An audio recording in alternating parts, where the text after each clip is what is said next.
Eu cumprimento os irmãos com a paz do Senhor. Abra sua Bíblia comigo no livro de 1 Coríntios, capítulo 15.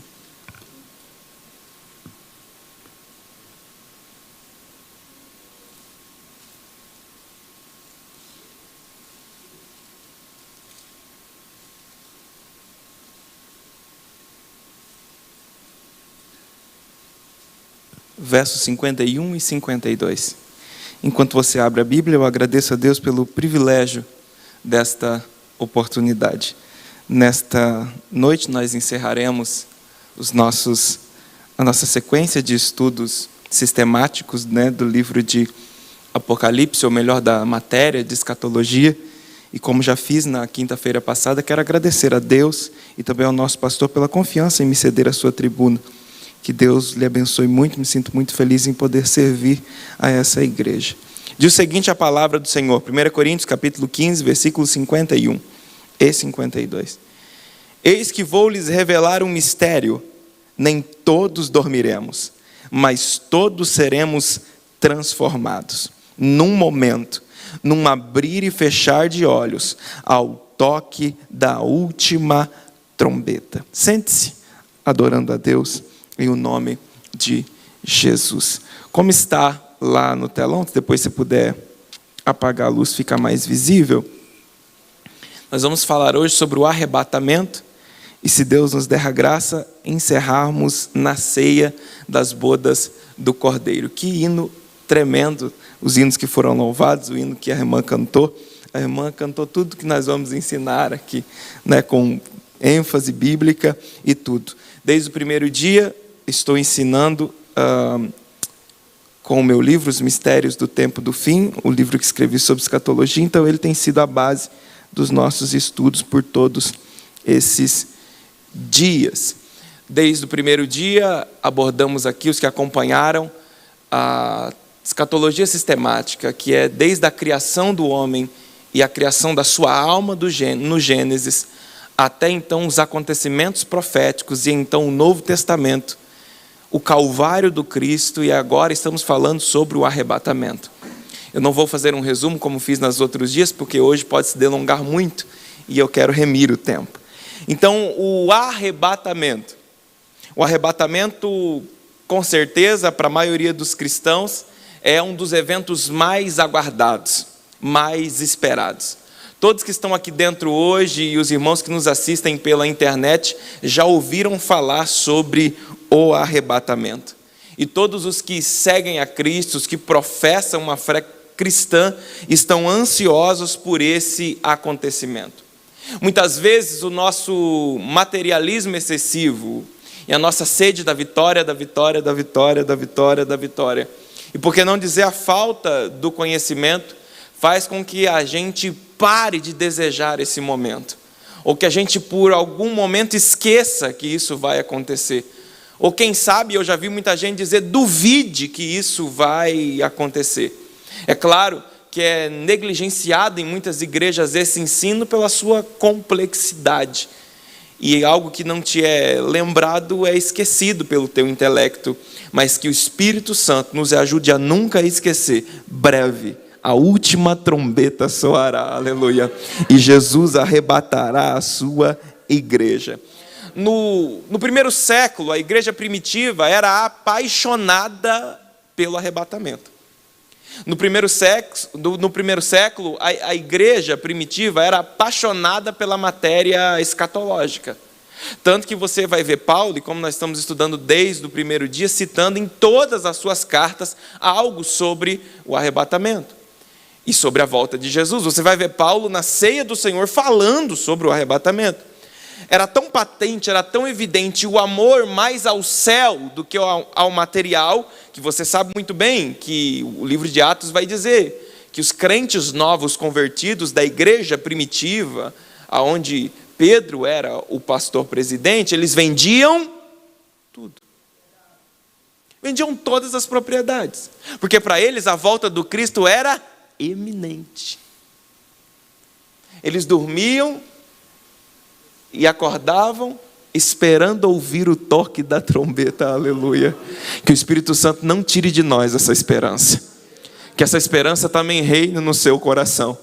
Que todas as noites ao deitar e todas as manhãs ao levantar, o Espírito Santo coloque esperança no seu coração e lhe diga: pode ser hoje. Pode ser hoje. Aleluia. Glória a Deus. Como a irmã cantou, esse mundo de tristeza, o nosso problema é se apaixonar pelo mundo. É imaginar o quanto aqui é bom. É imaginar que isso aqui é a plenitude do que o Cristo pode nos dar. Deus tem mais para nós. Jesus tem mais para nós. Há uma mansão preparada para nós. Oh, eu anseio esse dia, o dia do toque da última trombeta. Então, para a igreja, o arrebatamento significa a plenitude da redenção. Ou seja, tudo porque lutamos, tudo porque acreditamos. O arrebatamento vai dar significado a tudo isso, ou seja, o nosso corpo vai ser remido, como estudamos na aula passada sobre ressurreição. O arrebatamento é o cumprimento das promessas do Cristo feitas à igreja, e não a Israel, feitas à igreja. O arrebatamento significa a ressurreição dos santos que dormiram em Cristo. O arrebatamento significa a glorificação do nosso corpo. Quem estava na outra aula aprendeu muito sobre isso. O arrebatamento significa o livramento deste mundo e da hora da tentação que há de vir sobre a terra. A hora da tentação que há de vir sobre a terra. Esse mundo não enfrentou ainda. Esse mundo não passou ainda. E se você estudar as histórias de pestes, como a peste negra, que matava pessoas em minutos. Se você estudar a história de comunistas e de grandes déspotas como Nero, como Hitler, dentre outros, que você vai achar que isso foi cruel, nada se compara à grande tribulação que há de vir. Mas eu fico tranquilo porque o arrebatamento significa que a igreja não passará pela grande tribulação, aleluia. O arrebatamento é o livramento da igreja deste mundo, da hora da tentação que há de vir. Ser arrebatado nos mostra que fazemos parte de um corpo invisível que Paulo vai tratar nas suas cartas, um corpo que se chama igreja. É essa igreja que o Cristo vem buscar. E quando eu digo essa igreja, não é essas quatro paredes e esse telhado. A igreja que o Cristo vem buscar sou eu, é você, somos nós. Nós seremos arrebatados em o nome de Jesus. Aleluia. Então, o arrebatamento marca o princípio do momento que estaremos com o Senhor face a face, frente a frente e para sempre. Aleluia. O arrebatamento marca o momento inicial que estaremos com o Senhor face a face, para sempre. Glória a Deus por essa palavra. Agora, o que é o arrebatamento? Todos sabem, mas vale a pena relembrar. O arrebatamento significa um rapto repentino, de súbito, né? Uma tirada repentina da terra, sem aviso prévio, sem preparação prévia, sem ninguém te dizer, será amanhã, será daqui 15 dias, será daqui 30 dias. É um rapto bruto, uma tomada abrupta, bruta. Se nós olharmos o dicionário, a palavra arrebatamento também significa arrebatar, ou arrancar, ou levar para si. Aleluia. Eu gosto dessa, levar para si. Biblicamente, será o acontecimento em que o Senhor Jesus virá buscar a igreja. O arrebatamento faz parte da primeira fase da segunda vinda da volta de Jesus, como estudamos na quinta-feira passada. Agora, quem será arrebatado? Será que todos nós seremos arrebatados? Será que aqueles que não estão na igreja serão arrebatados? Será que aqueles que se desviaram serão arrebatados? Uma pergunta que vai fazer sentido, e eu espero dar tempo da gente chegar nos julgamentos. Será que aqueles que foram desligados serão arrebatados? Porque talvez a pessoa não tenha noção da importância que é levantar a mão para desligar alguém numa reunião de membros. Ou talvez alguém que foi desligado não entende a importância que é se religar novamente ao corpo quanto antes. Quem será arrebatado? Primeiro, esse acontecimento envolverá a igreja, aleluia, dos santos do Novo Testamento e, claro, também os do Antigo Testamento. O arrebatamento abrangerá todos os que viveram na terra e também os que dormiram com o Senhor, que estão no paraíso, Isso envolve todos os santos, do Antigo e do Novo Testamento. Quando Jesus vier buscar a igreja, arrebatar a igreja, todos os cristãos serão arrebatados, inclusive os que dormem. Entretanto, esse evento será chamado de a grande colheita dos justos, ou seja, desde Adão até o dia do arrebatamento, esses salvos serão levados ao encontro do Senhor nos ares. Esse evento faz parte da 60ª semana do livro de Daniel, ou a 70ª, faz parte da 60ª entre a 70ª, 69, a última semana, a última hora da igreja na terra, é o momento em que vivemos. Nunca o arrebatamento da igreja esteve tão próximo, tão patente, tão sensível, tão palpável, tão tocável. É fato e é verdade. Em breve ouviremos o toque da trombeta, aleluia. Como Deus é bom. Mas para entendermos um pouquinho sobre arrebatamento, a gente tem que entender sobre a dispensação dos tempos. E para isso, se todo mundo deve ter esse primeiro desenho aqui. Coloca para mim lá, por favor, pastor.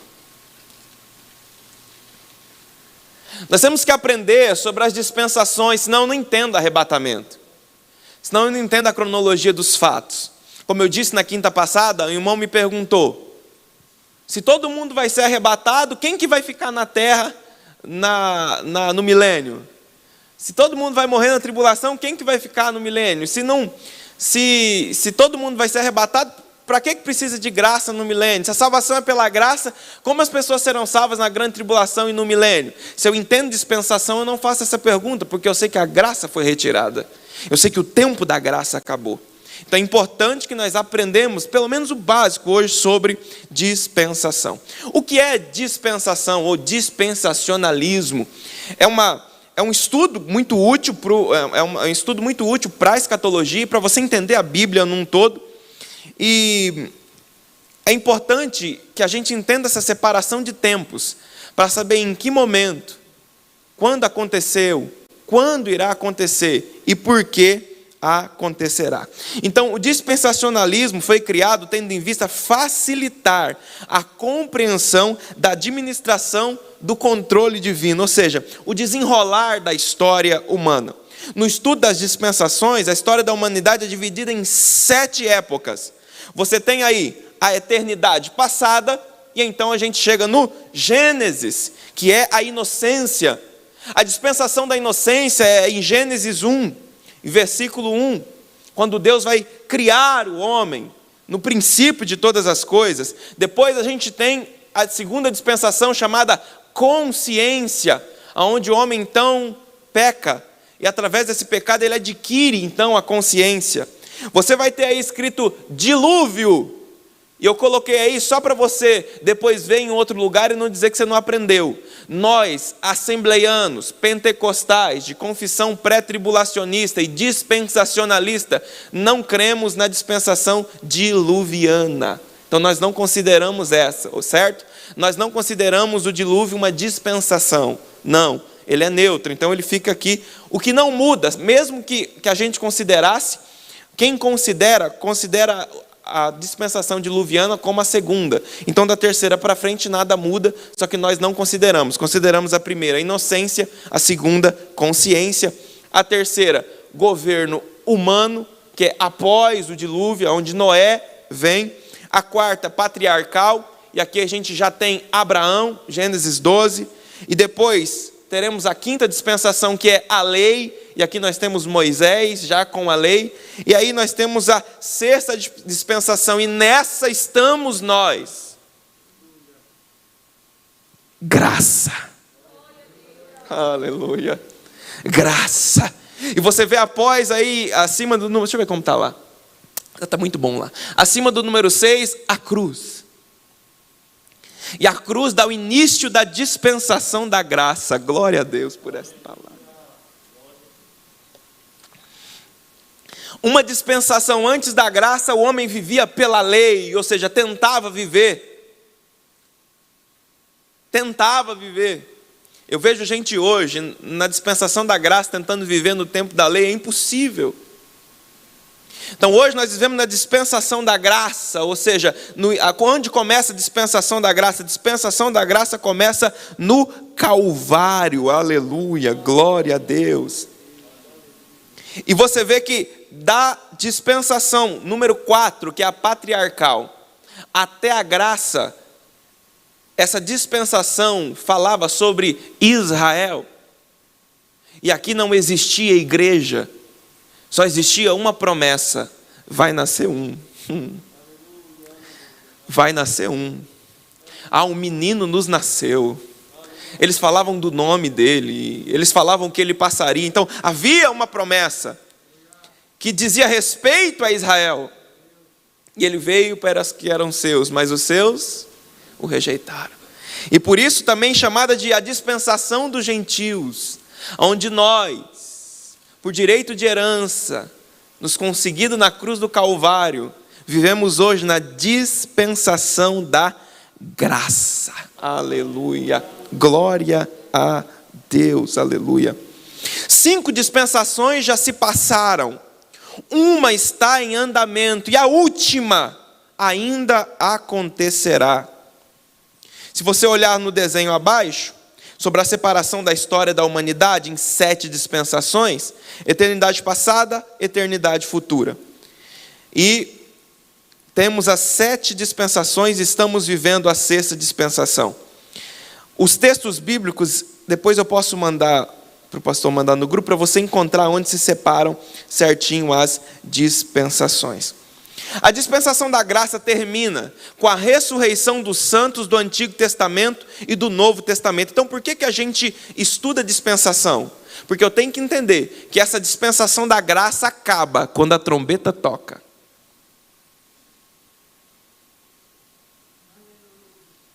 Eu posso ser mais ousado e até fugir um pouquinho do que eu escrevi no livro e dizer que a dispensação da graça acaba quando o meu fôlego de vida acaba também. Mas caso eu viva até o arrebatamento, a dispensação da graça acaba quando a trombeta toca. A dispensação da graça acaba com o arrebatamento da igreja. Inicia-se então um período de grande tribulação. E você vê no esqueminha do desenho, no meio, ali meio para o final da dispensação da graça, o arrebatamento. Aleluia, irmão. Toda vez que eu ouço essa palavra, dá vontade de glorificar o Senhor, o arrebatamento, aleluia. O arrebatamento e o fim da era da igreja. Note o esquema que você tem em suas mãos.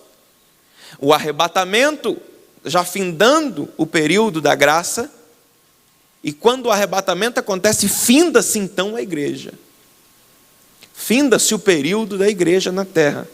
Automaticamente, antes que a dispensação do milênio comece, existe aqui escrito abaixo, 7 anos, tribulação.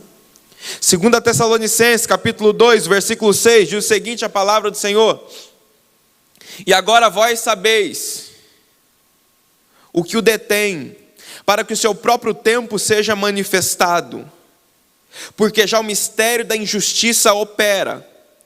Somente há um que agora resiste até do meio seja tirado, e então será revelado o iníquo, a quem o Senhor desfará pelo assopro da sua boca, e aniquilará pelo esplendor da sua vinda. Aleluia. Então, quando a tribulação começa, o iníquo é revelado. Quando a tribulação acaba, o Senhor o vence com o esplendor da sua vinda. Aleluia. Então, entre o final da dispensação da graça e a implantação do milênio, acontece um período transitório de 7 anos, chamado de grande tribulação. Toda vez que eu falo de grande tribulação, o Espírito Santo sopra no meu coração a palavra cuidado. Cuidado. a grande tribulação será terrível. Como eu disse, eu dediquei 3 capítulos do meu livro a falar da grande tribulação.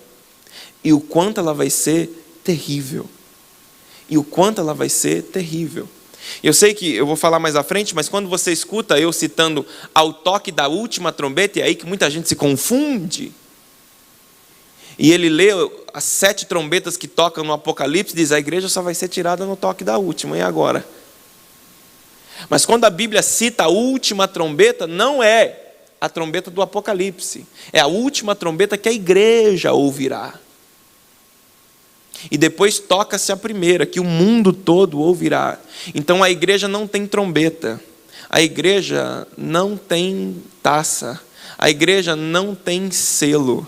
A igreja tem bodas do Cordeiro. Aleluia. Eu vou dizer de novo, irmão, a igreja não tem trombeta da ira de Deus do Apocalipse. A igreja não tem taça da ira de Deus sendo derramada. A igreja não tem ai do Apocalipse sobre ela. A igreja não tem selo aberta sobre ela de sofrimento. A igreja tem ceia das bodas do Cordeiro. Aleluia, glória a Deus. Então o estudo da dispensação é útil, porém tem que ser cauteloso, é claro, para que a gente possa entender todo esse momento da história, como a história foi feita, como a história foi escrita e como ela será escrita também. Entendemos então, olhando a dispensação, que o homem só é salvo pela fé, através do sangue de Jesus. Aleluia. Agora, qual é o propósito do arrebatamento? Deixa eu correr, porque eu quero falar do tribunal de Cristo. Qual é o propósito do arrebatamento? Por que Jesus arrebatará a sua igreja? Primeiro, para cumprir a promessa que ele fez. Segundo, redimir os nossos corpos e ressuscitar os mortos que morreram com a esperança do arrebatamento. Depois, levar-nos ao nosso lar, aleluia. Porque nós temos um lar, irmão. Nós somos peregrinos em terra estranha, aleluia. Nós vivemos aqui, mas nós não somos daqui. Nós pertencemos ao céu, aleluia. Nós somos a nação do céu, aleluia. E Jesus vai nos devolver ao nosso lar, aleluia. Depois, recompensar a igreja. Qual o propósito do arrebatamento? Por que a igreja será arrebatada? Recompensar a igreja. Recompensar a igreja. E nós já vamos falar sobre galardões. O que é galardão? É uma pedra de ouro? É uma pedra de diamante? É uma coroa? Né? Já vamos falar. E qual o propósito do arrebatamento? Que nós possamos reinar com Cristo. Irmão, isso é literal. Esses dias eu brincava, chegando aqui no portão, que hoje a autoridade civil maior é o prefeito. Mas no milênio não. No milênio é você. No milênio sou eu. Reinaremos com Cristo, com lugares de autoridade. E eu sei que é difícil e complexo para a mente humana entender que Cristo instaurará um governo mundial. E que no lugar dos poderosos que hoje sentam em suas mesas, estaremos nós. Os crentes que venceram com Ele, aleluia. Oh, glória a Deus. Nunca mais farão votações para quem ocupará a grande Casa Branca dos Estados Unidos. Nunca mais farão votações para ver quem vai assumir o Planalto do Brasil. Cristo nos fará reinar com Ele, aleluia. Glória a Deus. Agora, como será o arrebatamento? Troca para mim, por favor. Como será o arrebatamento?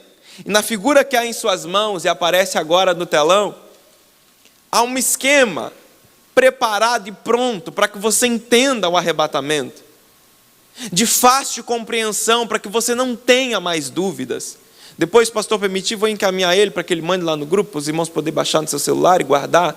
E tê-lo quando alguém perguntar, quando surgir a dúvida, para que você relembre. Então, acompanhe as setas e eu vou enumerando elas. E me perdoe, eu não consegui hoje em nenhum lugar a impressão colorida, mas dá para entender, o quadro também está bom ali.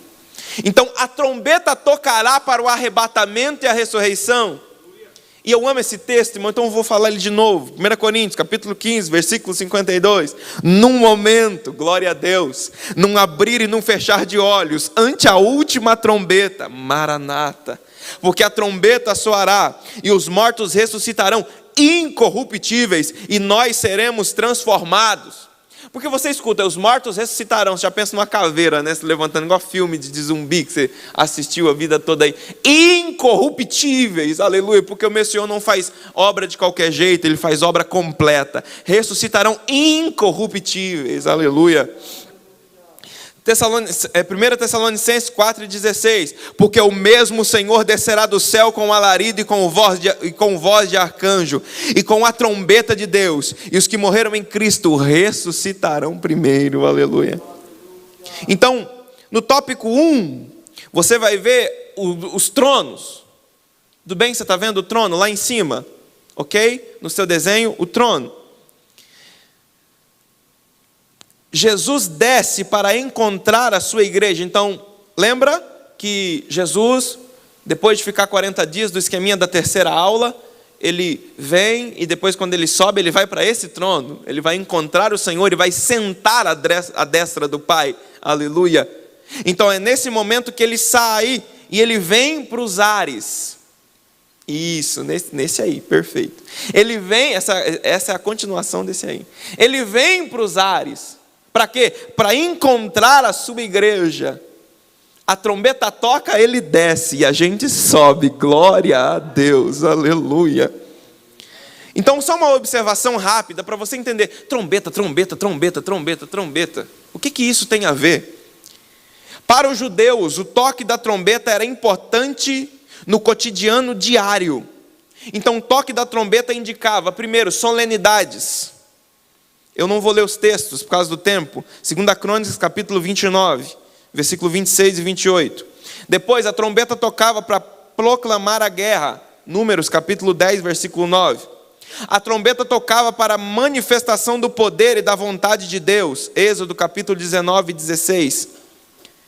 A trombeta tocava para mostrar o poder de Deus, ao exemplo de quando a trombeta toca em Jericó e as muralhas são derrubadas. Depois, a trombeta toca quando o templo é reedificado. Então, quando a construção, a trombeta toca também. Esdras 3 e 10.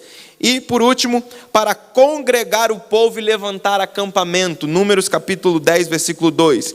Então, a última trombeta, como eu disse, não é a mesma trombeta do livro de Apocalipse, não. Essa trombeta significa o toque de reunir. Aleluia. Oh, glória a Deus.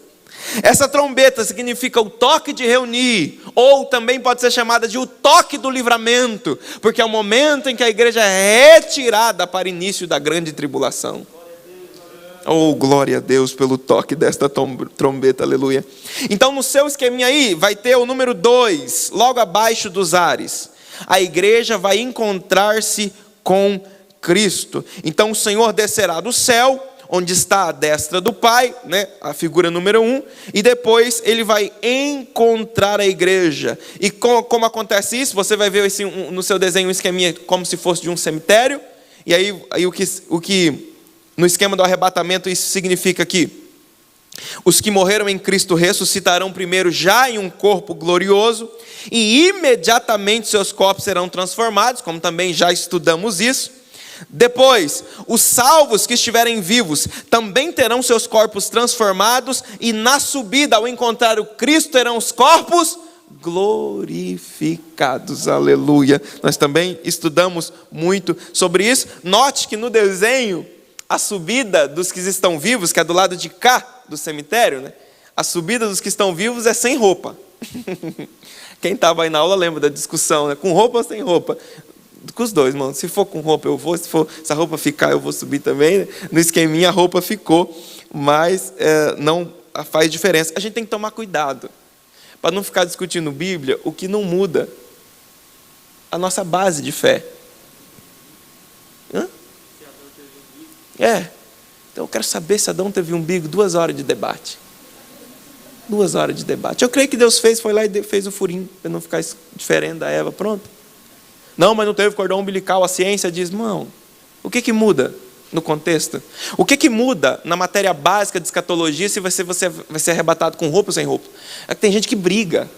Ele vai no YouTube, vê um vídeo, ele vem, não, porque vai. Não discute por coisa que não vai fazer diferença. Não discute. Se não vai mudar a nossa base de fé, não perde tempo com isso. Vamos aprender outra coisa, tanta coisa para a gente aprender. Vamos passar a vida toda aqui e isso. Né? Não, meu povo diz, não, mas é por causa da nova veste, há um problema. Mas vamos continuar. Então, próximo. O arrebatamento ocorrerá. Isso é muito lindo, porque assim, o nosso intelecto tem dificuldade para conceber. Né? O arrebatamento ocorrerá num momento, num abrir e fechar de olhos. Todo o processo, tudo isso que eu venho descrevendo, incluindo a ressurreição, a transformação dos mortos, o arrebatamento dos vivos, tudo isso instantaneamente. Por isso a igreja deve estar preparada. Porque não dá tempo, irmão. Eu vi os mortos sendo ressuscitados. Jesus perdoa os meus pecados, agora eu estou pronto. Eu tinha preparado uns vídeos, eu nem trouxe. Você já viu, né? O vídeo de gente sumindo, gente ficando. É isso. E oxalá que o arrebatamento não seja num dia de culto.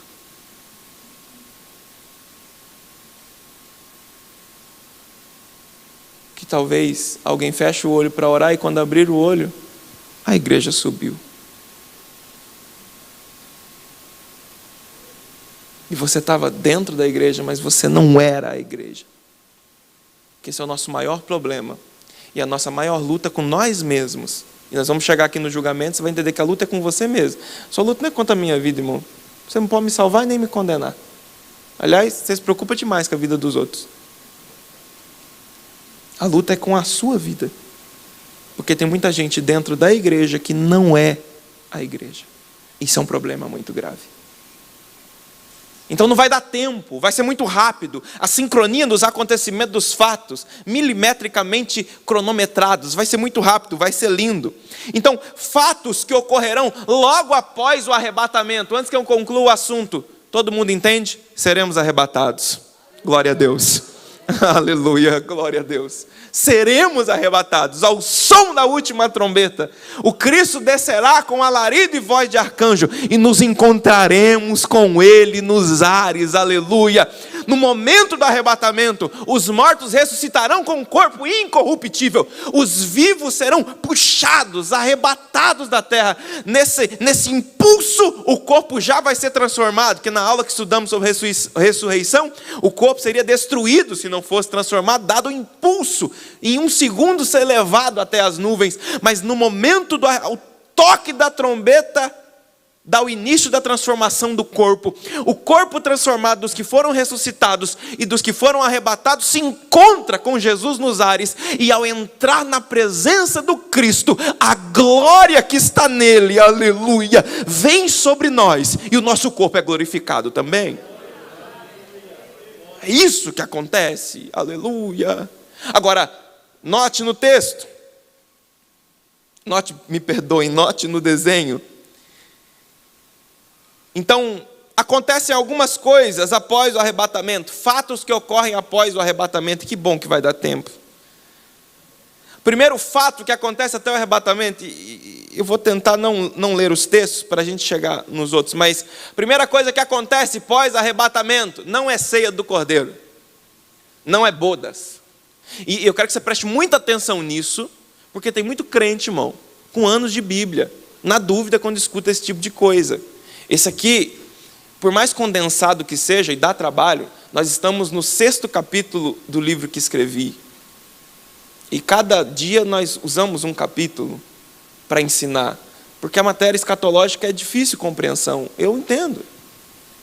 Foram 6 anos para escrever esse livro. E de lá para cá eu venho estudando para poder estar aqui falando com você hoje. E por isso que eu cito os versículos, porque há muita sombra de variação teológica por aí. Se você cair no YouTube, você duvida até da sua fé. Então por isso que a gente tem que aprender a nossa base. É nisso que cremos, é nisso que acreditamos.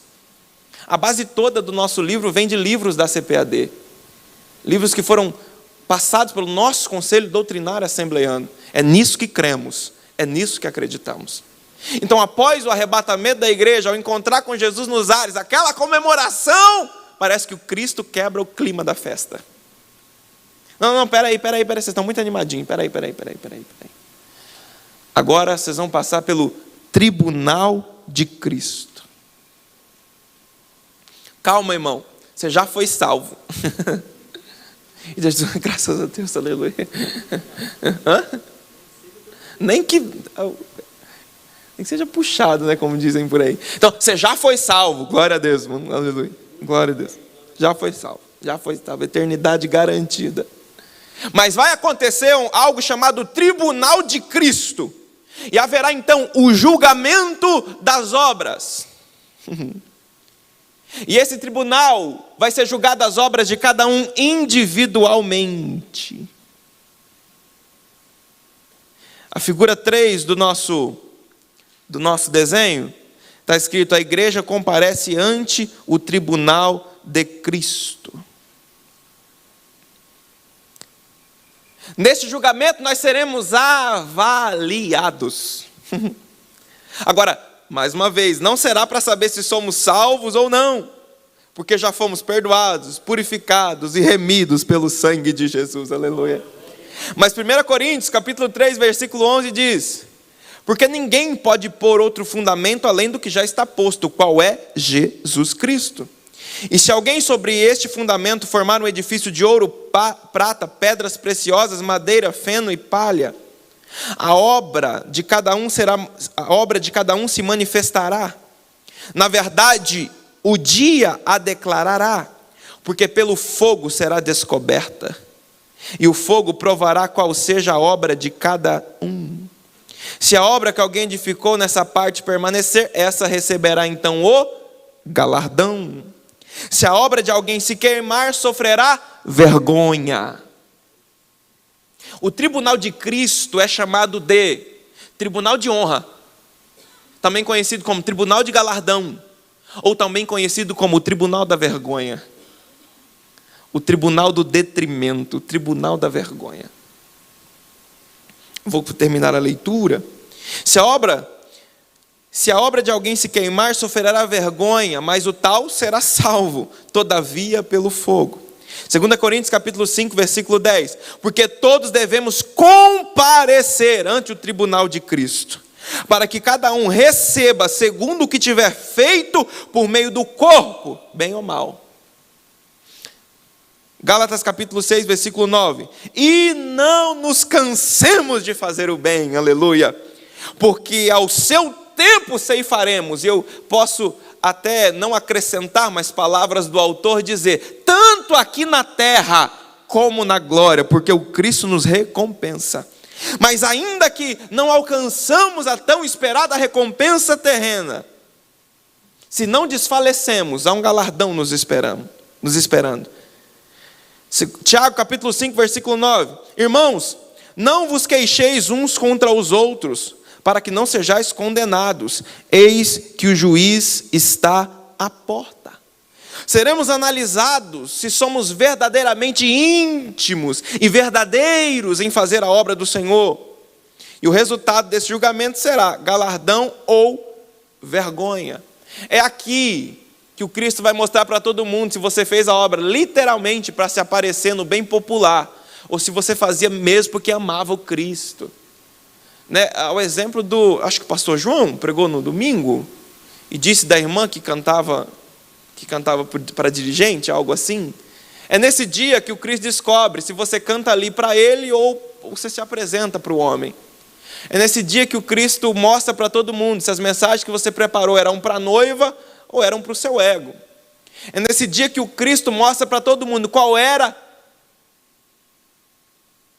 a sua verdadeira vontade, o seu verdadeiro objetivo em fazer a obra de Deus.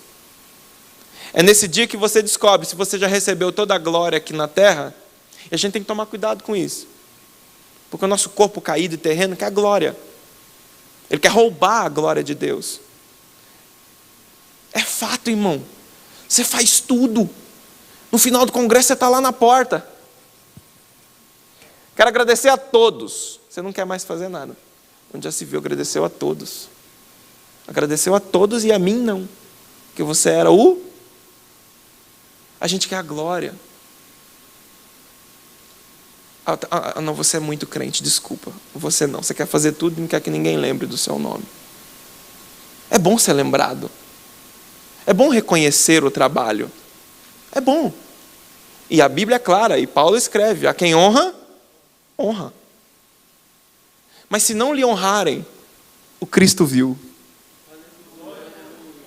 O Cristo viu, aleluia. E o Cristo vai te honrar, aleluia.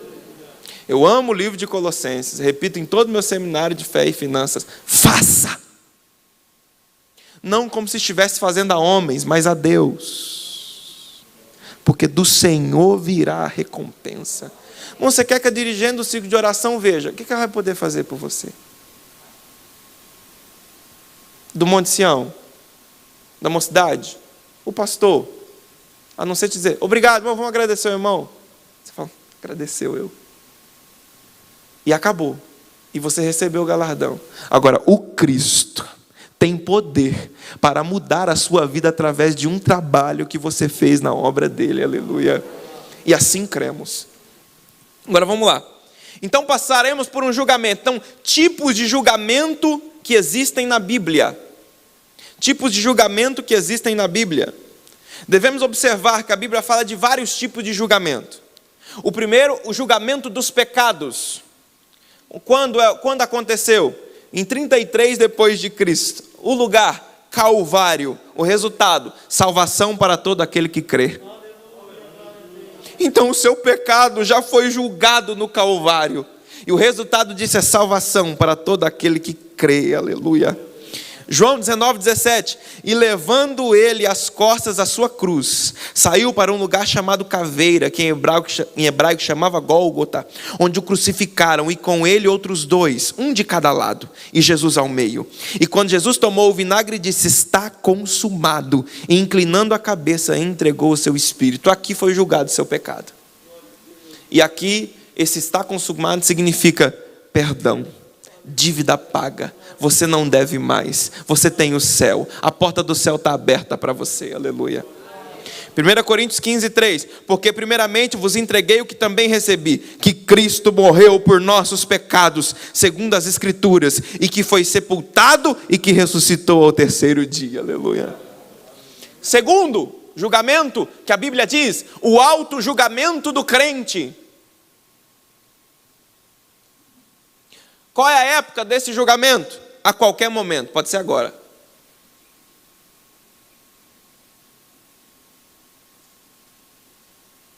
Em vez de eu olhar o Osmar e julgar ele, eu posso me julgar. Como é que eu estou? Faz quanto tempo que eu não oro? Você nunca se fez essa pergunta para você? Faz quanto tempo que eu não oro? Eu não tenho vergonha não de dizer que sou crente, eu nem oro. Faz quanto tempo que eu não leio a Bíblia?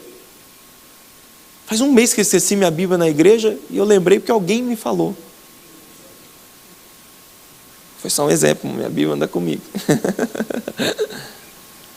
A autoanálise do crente, o auto-julgamento do crente, quando isso pode acontecer? A qualquer momento.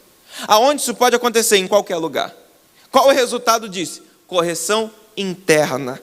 1 Coríntios capítulo 11, versículo 31. Porque se nós nos julgássemos a nós mesmos, não seríamos julgados? Você tem que entender, irmão, há uma diferença entre calúnia e julgamento. Há uma diferença. Há 8 anos atrás eu fali, fiquei devendo para todo mundo. Era uma calúnia? Não, estava devendo mesmo. É verdade. O menino está devendo. É verdade. Eu falava, eu estou devendo mesmo. Devi estar devendo, mas vou pagar. Não era uma calúnia. Calúnia é quando não, é verdade. Agora tem coisa que você está fazendo. E porque você não se julga, você não para, não se analisa, pô, eu estou fazendo isso errado.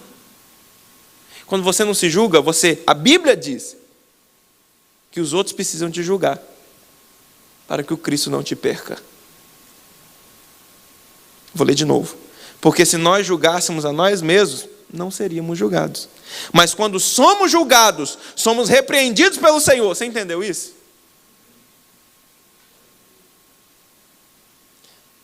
Deus levanta julgadores. e te repreende através deles, mas quem te repreende é o Senhor. Olha como isso é sério. Você está mandando Deus colocar no leite, Jesus falando, não, mas fui eu que mandei te julgar, para ver se você para com isso. Porque você mesmo não fez o auto-julgamento. Mas quando somos julgados, somos repreendidos pelo Senhor, para não sermos condenados com o mundo. A Santa Ceia é um momento bem oportuno, né? Todo mundo sabe o texto bíblico da Santa Ceia. Examinai o homem a si mesmo. Como é que eu estou? Chega em casa hoje, irmão, dobra o joelho e ora com você mesmo. Ora com o seu espírito. Como é que eu estou? Qual parte eu preciso melhorar? Será que eu tenho feito a obra? Será que eu tenho negligenciado? Como é que eu estou? Auto-julgamento do crente. Terceiro julgamento na Bíblia, julgamento eclesiástico. Eu não vou ler as citações porque elas são muito grandes. Deve ser exercido pela igreja local, sempre que necessário. Mateus, capítulo 18, versículo 17. E se não as escutar, dize-o à igreja. E se também não escutar a igreja, considera-o como gentil ou publicano. Em verdade vos digo que tudo que ligardes na terra será ligado no céu. E tudo que desligardes da terra, meu Deus, será desligado no céu. Isso é muito sério. Eu tenho um temor tão grande de reuniões de desligamento. Se a pessoa não se reconciliar a tempo, e não adianta sair rebelde, eu vou para outra igreja, vai ter que se reconciliar lá e ser ligado no corpo de novo. A pessoa está desligada do corpo. Vou perguntar, e se alguém prestar atenção vai lembrar. O que o Cristo vem arrebatar? O que o Cristo vem arrebatar? Agora você já sabe a resposta, vamos falar bem bonito para aparecer no vídeo. O que o Cristo vem arrebatar? A igreja. O que a igreja é? Um corpo. Reuniões de membros desligam do corpo. Se a trombeta tocar, você não sobe. Porque Cristo instituiu a igreja. E não adianta dizer, eu congrego em casa, e agora, você foi desligado, cara. Você não faz parte. Você pode pegar a doutrina da graça, a doutrina do pecado, a doutrina da salvação. Se a igreja desligou, se a trombeta tocar, não sobe. Porque Cristo vem buscar a igreja. E a pessoa foi desligada da igreja.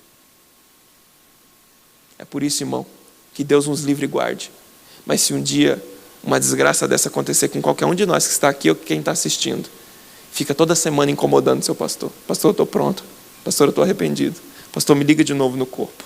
Por favor, me liga de novo no corpo. Não some, não. A igreja está aqui te esperando. A igreja está de braços abertos para você. A gente espera te ligar no corpo de novo. Glória a Deus. Eu não vou ler as outras citações, porque demoram demais. Vai ser citação de Paulo, citação da igreja de Corinto, e tal, e tal, e tal.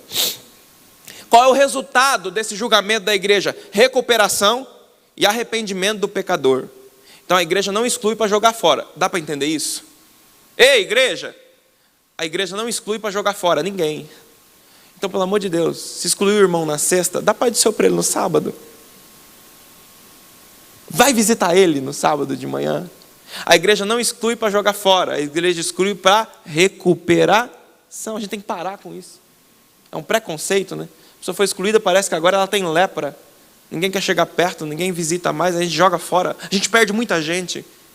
E não é errado, está na Bíblia fazer isso. Só que a gente exclui para recuperação e arrependimento do pecador, para manter a pureza da igreja. Terceiro julgamento, julgamento das obras do crente. Como a hora voa, né? Época, quando Cristo voltar em glória. E aqui é o tribunal de Cristo. Local, nos ares. Resultado, galardão ou vergonha? Mas mesmo assim, com vergonha o tal será salvo. Depois, julgamento das nações. Época, quando vier o Filho do Homem na sua glória, após a ceia das bodas do Cordeiro. Lugar, no Vale de Josafá, Meguido, Vale do Armagedon, e essa coisa toda, que dá muito tempo para explicar. Resultado, a separação de Israel como um povo privilegiado. Definição de quem entrará no milênio. Julgamento das nações. Depois, e por último, julgamento de Israel. Quando será o julgamento de Israel por ter rejeitado o Filho de Deus? Durante a grande tribulação. Resultado, a purificação da nação e a separação dos verdadeiros judeus.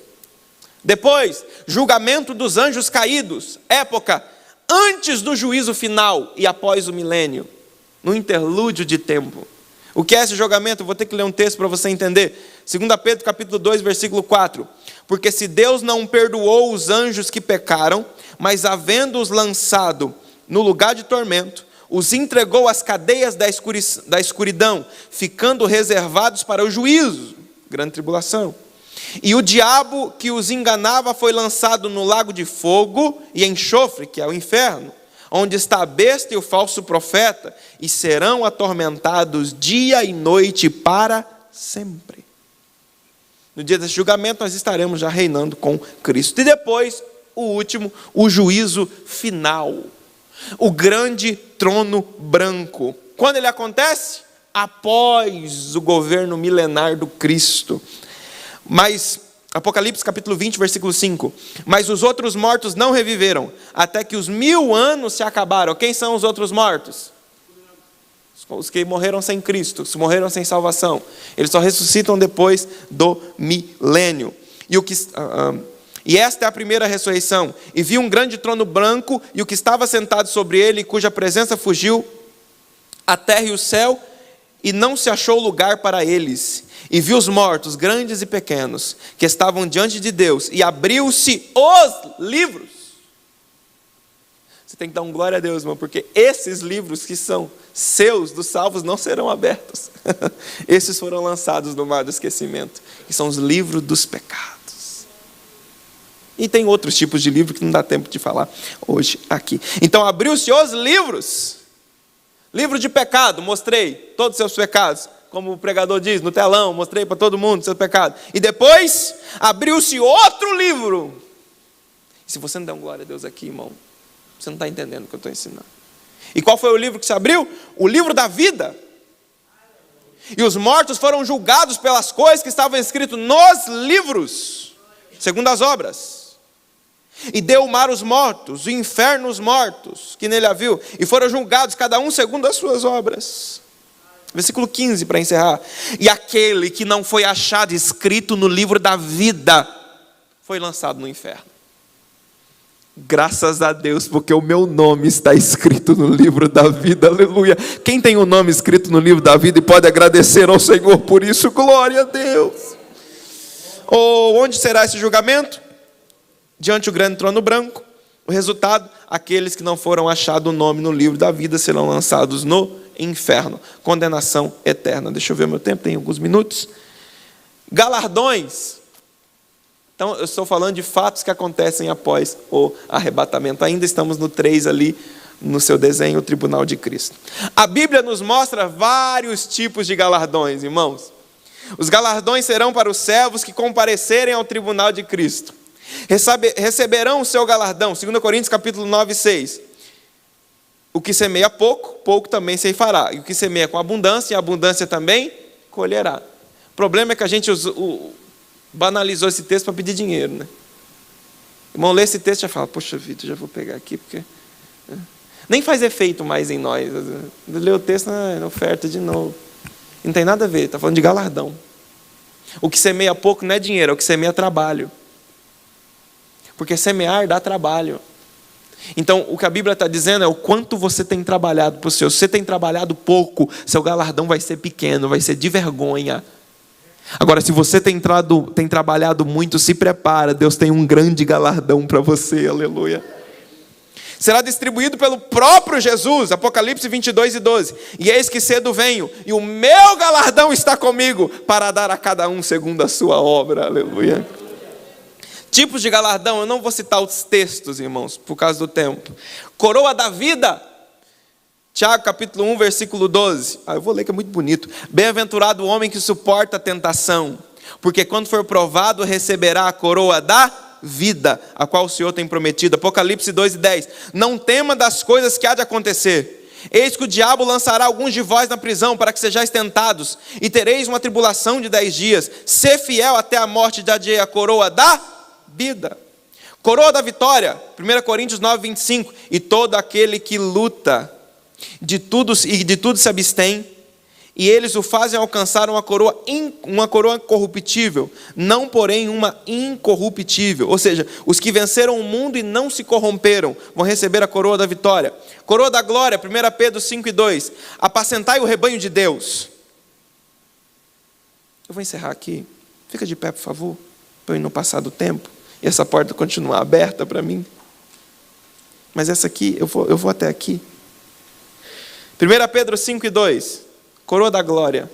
Apacentai o rebanho de Deus, que está entre vós, tendo cuidado dele, não por força. Eu vou ir, senão, pastor. Eu vou ir, senão a mão de Deus vai pesar sobre mim. Não, eu vou ir, senão não tem galardão para tais. Não por força, mas voluntariamente, nem por torpe ganância, mas de ânimo pronto. Aleluia. Irmão, ânimo pronto, dá para nós fazer um estudo só sobre ânimo pronto. Nem como tendo domínio sobre a herança de Deus. Herança de Deus, não sua. Não como tendo domínio sobre a herança de Deus, mas servindo de exemplo ao rebanho. E quando aparecer o sumo pastor, alcançareis a incorruptível coroa de glória. Aleluia. Ministros e obreiros, dependendo do cuidado do rebanho e da promoção do reino e da obra do Senhor em geral, que trabalharam com amor, sem interesse em poder e dinheiro, receberão das mãos do Cristo a coroa de glória. Aleluia. Oh, aleluia. Irmão, coroa da justiça, que é para os mártires, coroa de gozo, que é para quem ganhou mais vidas para Jesus. Muito lindo isso. Portanto, meus amados e muito queridos irmãos, minha alegria e coroa está assim firmes no Senhor, amados. Porque qual é a nossa esperança ou gozo? A coroa de glória? Porventura não sois vós também diante do vosso Senhor Jesus Cristo e a sua vinda? Na verdade, vós sois a nossa glória e gozo. E após o julgamento do Cristo, lá no final do seu desenho, ou lá na parte de cima, a gente entra então na ceia das bodas do Cordeiro. Eu paro por aqui, agradeço aos irmãos que estiveram conosco nessas 5 quinta-feiras, agradeço ao pastor por mais essa oportunidade. A gente tinha encerrado na quinta passada na minha cabeça, não tinha falado com ele, e ele me deu mais essa quinta. Eu fiquei muito honrado, muito feliz. Agradeço a essa igreja por me receber e por estar aqui nesses dias. Eu queria orar, posso orar, pastor? Queria orar com vocês, mais uma vez agradecer ao nosso presidente, e que Deus possa nos dar sabedoria, e que Deus possa nos ajudar a crescer em conhecimento. Há um tema no coração do nosso pastor já para o mês que vem, tenho certeza que ele vai anunciar no domingo. É para esse mês, né? Então, um tema no coração dele. Eu tenho certeza que nos próximos cursos de ensino o Senhor usará poderosamente aqui, e essa igreja continuará crescendo e se preparando para o arrebatamento da igreja e a volta do Senhor Jesus. Oremos. Pai, em nome de Jesus, eu ensinei a tua palavra da maneira que o Senhor colocou, entregou ao meu coração. Um pedido eu te peço, que o seu Espírito Santo nos deixe alerta, para que nós possamos esperar a sua vinda hoje, amanhã, durante essa semana. Senhor, Maranata, eu quero que o Senhor venha. Pai, obrigado pelo galardão que já está com o Senhor, que o Senhor vai entregar para mim. Então me ajuda a trabalhar mais, me ajuda a servir mais, me ajuda a ser mais útil. Oh Deus, me faz gastar e me deixa gastar os meus dias na tua casa. Me dá força para servir a igreja local, dá força para os meus amigos, para os meus irmãos, para os pastores e obreiros que estão à frente das igrejas. Oh, que laboroso trabalho é esse, mas há uma coroa nas suas mãos preparada para eles. Dá força, restaura o corpo físico agora, restaura o psicológico desse homem, ajuda essa mulher a ajudar esse homem nesse ministério. Senhor, que nós possamos ardentemente, com alegria e com a paz do Teu Espírito, aguardar a Sua vinda. E eu encerro a minha oração te agradecendo, Senhor, por tudo e dizendo: Maranata, ora vem, Senhor Jesus.